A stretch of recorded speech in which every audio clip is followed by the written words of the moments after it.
So this is Galvorn. It is named after the shiny black metal made by Eolin in the Silmarillion. That's where I got the idea for the name. It's an honorific reference to that.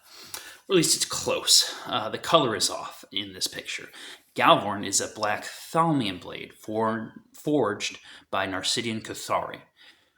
A Thalmian blade is a weapon forged using techniques belonging to each member of the Fae-Ligir, who are the Elder Fae in the world of Paragon Exordium.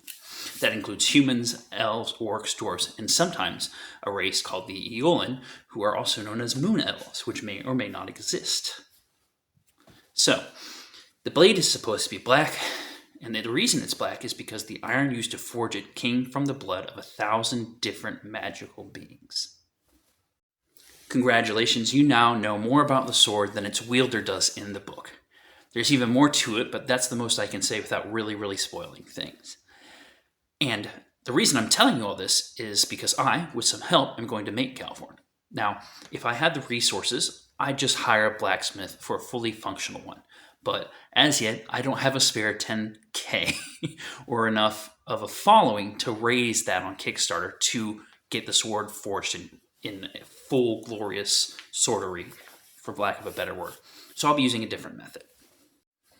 I have acquired this pretty great plastic black sword, and this pretty great plastic black sword. This will be a trial sword where I will be using to just figure out the best ways to do things. So there's a couple changes that need to be made to this one, but I don't want to experiment with this one until I figured out how to do it with this one. So the key differences that are going to need to change is the pommel needs to be replaced with a teardrop shaped pommel with a red stone in the center.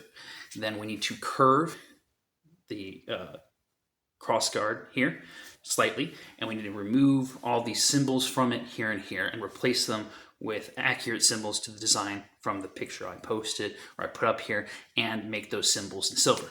At which point we will have a pretty solid representation of the sword from my book, the Cursed Sword, which has a lot of lore around it, which Peter Blair wields and was gifted to him by the ancient dwarf Dwelma Umandraba, or Dr. Walker.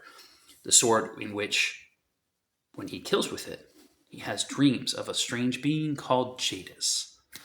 If you're interested in reading more, check out my book. If you're interested in following along in this journey as I try and recreate the sword for myself, with the help of some people with much more skill than I have, stick around and I'll be posting part 2 of this adventure soon, hopefully.